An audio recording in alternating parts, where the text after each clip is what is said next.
Bonjour, j'ai décidé de vous faire une capsule sur l'élaboration de la performance finale attendue ou de l'évaluation terminale de votre cours. Si je vous réfère à la procédure que je vous ai fait parvenir par courriel, la première étape pour l'élaboration de votre performance finale, c'est de vérifier dans le plan cadre, est-ce qu'il y a une évaluation finale prévue au plan cadre. Si oui,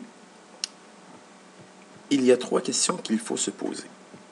La première, est-ce que la situation est authentique? Qu'est-ce que ça veut dire par là? Si je vous réfère au texte de Wiggins et de Tardif, et aussi au Pédagogtruc, une situation finale authentique consiste à avoir une situation qui est la plus réelle possible, qui permet, dans le fond, d'intégrer les notions apprises à l'intérieur d'une situation, problème, ou d'un problème que vous donnez, qui permet d'avoir un ensemble des objectifs d'apprentissage. D'où la deuxième question. Est-ce que ce qui est demandé permet de vérifier un ensemble des objectifs d'apprentissage? Si on prend un exemple d'une compétence, je vais prendre un exemple de la compétence en chimie 00XV, résoudre des problèmes simples relevant de la chimie organique. Je fais une supposition ici que les 8 éléments de compétence seront les 8 objectifs d'apprentissage.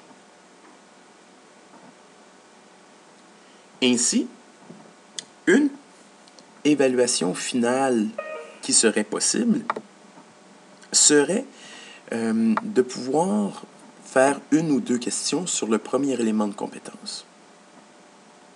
Une deuxième question pourrait être de faire une autre question pourrait être sur le deuxième élément de compétence. Une autre question pourrait être sur le troisième élément de compétence, et ainsi de suite. C'est le cas classique des évaluations récapitulatives. On fait plusieurs petits problèmes pour essayer de questionner, d'évaluer chacun des objectifs d'apprentissage. Or, ceci n'est pas une évaluation authentique. Une évaluation authentique nous donnerait un problème où nous pourrions aller chercher un ensemble, peut-être pas la totalité, mais un ensemble des objectifs d'apprentissage qui, eux, permettraient d'évaluer les éléments de compétence. Et une grille d'évaluation de ce problème-là pourrait avoir des critères d'évaluation qui s'inspirent des critères de performance de la compétence ministérielle. Et si on revient à la procédure, la troisième question qu'il faut se poser, c'est est-ce que le niveau taxonomique de la performance finale attendue est du même niveau que l'ensemble des objectifs d'apprentissage? De manière plus claire, on pourrait se poser la question, si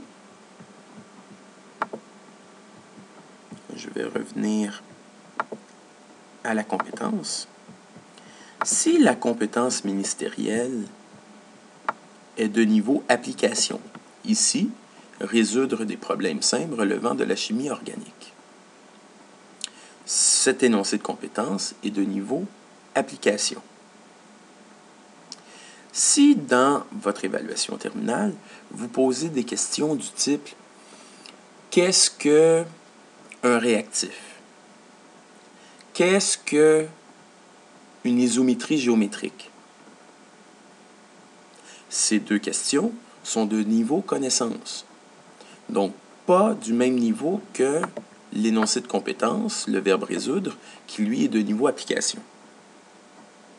Donc, il est important, lorsque vous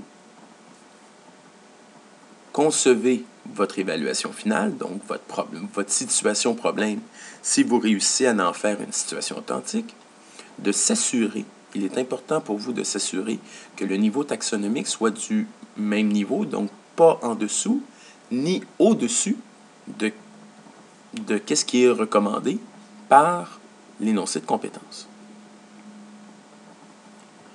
Ainsi, je vous invite à m'écrire ou me questionner pour valider votre évaluation finale ou votre performance finale attendue lors de l'élaboration de votre plan de cours.